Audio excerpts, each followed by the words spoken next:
Good morning વિદ્યાર્થી મિત્રો.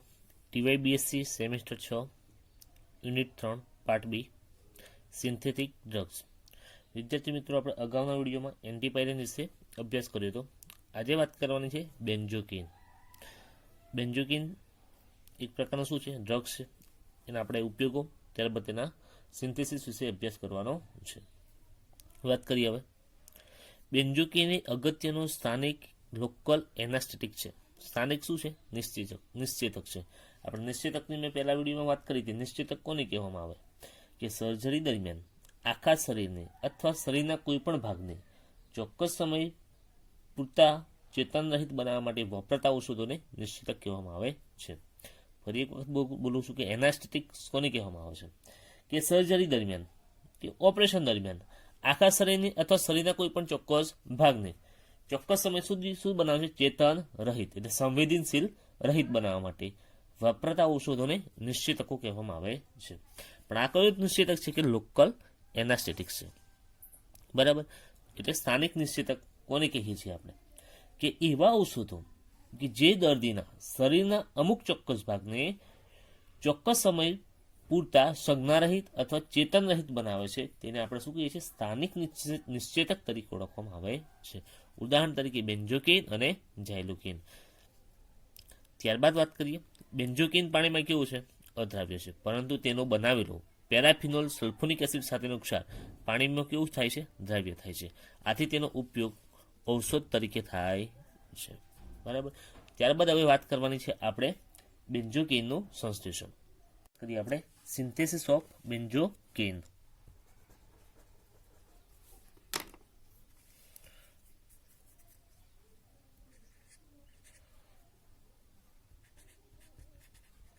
Synthesis of બેન્ઝોકિન.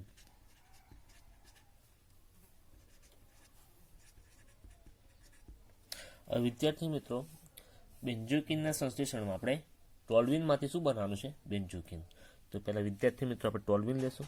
ટોલ્યુઇનની આપણે નાઇટ્રેશન પ્રક્રિયા સાંદ્ર H2SO પર અને સાંદ્ર HNO3 વડે પ્રક્રિયા કરશું. એટલે બે પ્રકારની નિપજ મળશે. એક પેરાનાઇટ્રોટોલ્યુઇન અને એક ઓર્થોનાઇટ્રોટોલ્યુઇન. એમાં સૌથી વધુ જે મુખ્ય નિપજ હશે એ પેરાનાઇટ્રોટોલ્યુઇન. એનું અલગીકરણ કરશું અને આપણે પેરાનાઇટ્રોટોલ્યુઇન મેળવશું. ત્યારબાદ પેરાનાઇટ્રોટોલ્યુઇનનું KMNO4ની હાજરીમાં અને KOH બીજ ઉદ્દીપકની હાજરીમાં ઓક્સિડેશન પ્રક્રિયા કરશું. એટલે આપણે કહ્યું કે મિથાઇલ સમૂહ છે એનું સંપૂર્ણપણે કાર્બોક્સિલિક સમૂહમાં રૂપાંતર થઈ જશે.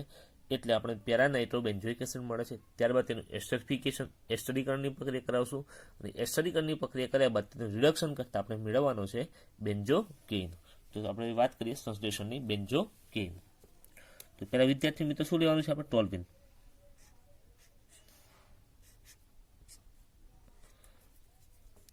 બેન્ઝીન ઉપર CH3, એટલે આનું નામ થઈ જાય ટોલ્યુઇન.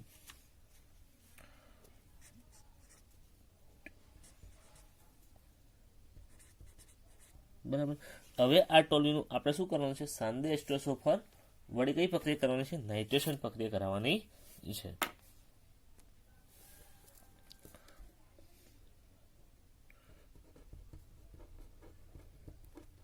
Nitration reaction.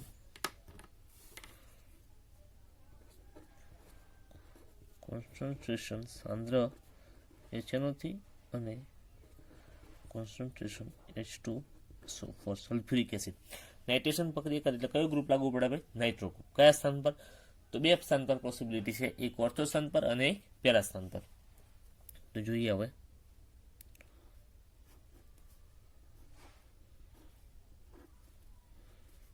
CH3 કયું સ્થાન? ઓર્થો સ્થાન.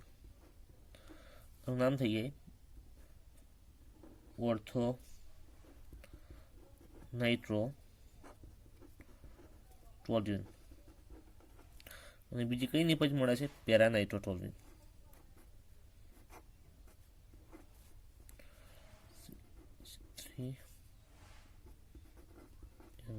આનું નામ થઈ જાય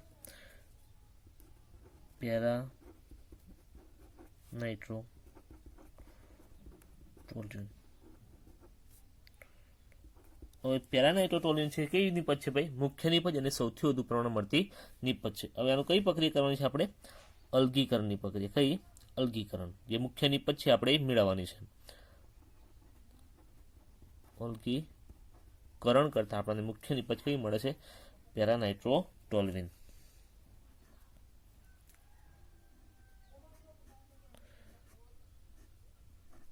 બેન્ઝીન ઉપર CH3 પેરા સ્થાન પર તમારું નામ થઈ જાય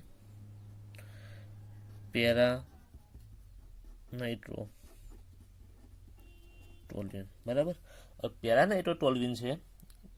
હવે આની પ્રક્રિયા આપણે KMNO પર અને KOH ની હાજરીમાં શું કરવાની છે? પ્રક્રિયા કરવાની છે. અને KMNO પર કેવું છે? પ્રબળ ઓક્સિડેશન કરતા છે. તે જે મિથાઇલ સમૂહનું શું કરી દેશે? ડાયરેક્ટ સીધું કાર્બોક્સિલિક એસિડમાં રૂપાંતર કરી દેશે. જોઈએ હવે KMNO4 પ્લસ KOH ગરમ કરવાનું થોડુંક.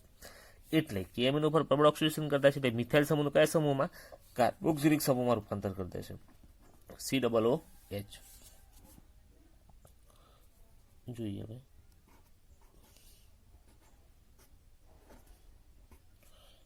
COOH સ્થાન પર NO2.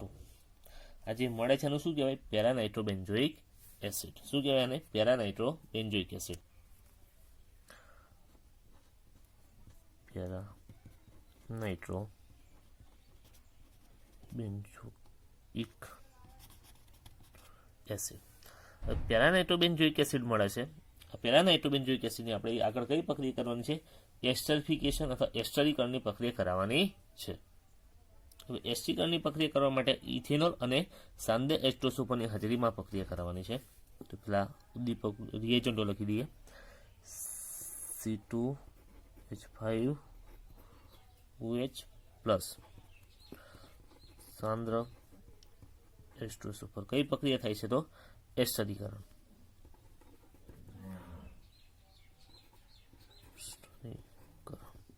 વિદ્યાર્થી મિત્રો, આ પ્રક્રિયામાં જો C2H5OH માં રહેલો OH સમૂહ અને બેન્ઝીન રિંગ પર કાર્બોક્સિલિક સમૂહનો એક હાઇડ્રોજન, આ બંને શું કરે છે? જોડાઈ જાય છે. OH વત્તા H જોડાય એટલે શું છૂટું પડે વિદ્યાર્થી મિત્રો? H2O. હવે ત્યારબાદ COO ઉપર કયો ચાર્જ? માઇનસ C2H5 શું કરશે? આ સમૂહ સાથે શું કરશે? જોડાઈ જાય છે. એટલે કે આપણને બીજી પ્રોડક્ટ મળે છે.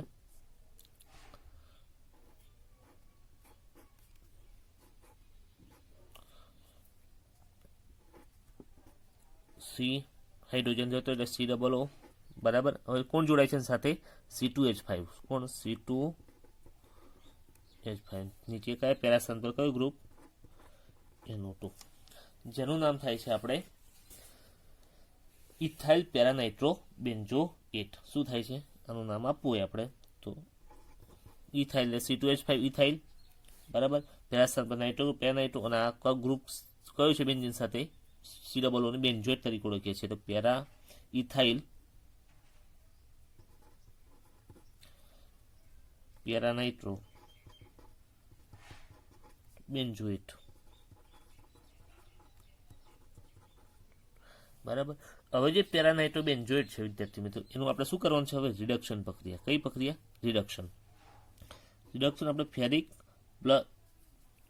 પ્લસ હાઇડ્રોક્લોરિક એસિડની હાજરીમાં કઈ પ્રક્રિયા કરવાની છે? રિડક્શન પ્રક્રિયા કરવાની છે. બીજું વિદ્યાર્થી મિત્રો, ફેરિક પ્લસ HCl અને બીજું એક વસ્તુ ઉમેરીએ 3 મોલ H2 લે. કેટલા મોલ? 3 મોલ H2 લે. કુલ H2 ના અણુ કેટલા અંદર? 6 હશે. અને રિડક્શન પ્રક્રિયા થાય વિદ્યાર્થી મિત્રો. રિડક્શન પ્રક્રિયાનો સિદ્ધાંત શું કહે છે? કે રાસાયણિક પ્રક્રિયા દરમિયાન ઓક્સિજનના અણુઓ દૂર થવું અને તેના સ્થાને હાઇડ્રોજનના અણુ જોડાય. એટલે 6 હાઇડ્રોજનના અણુમાંથી 2 હાઇડ્રોજનના મોલ કઈ જાય છે? ઓક્સિજનના સ્થાને જતા રહે. એટલે શું બની જાય? ડાયરેક્ટ સીધું NH2. અને FeHCl હાજરીમાં રિડક્શન કરી એટલે કયું ગ્રુપ લાગે છે? હાઇડ્રોજન. ઓક્સિજનના સ્થાને. એટલે કે 3H2 માં 6 હાઇડ્રોજનથી 2 હાઇડ્રોજન જાય છે એટલે કે શું બનશે ગાડી? NH2. બરાબર. જોઈએ હવે ઉપર શું છે? C2H5. બે નાઇટ્રોજન એઝ ઇટ ઇઝ. એ ઓક્સિજનના સ્થાને 2 હાઇડ્રોજન જોડાય એટલે શું બની ગઈ ગાડી?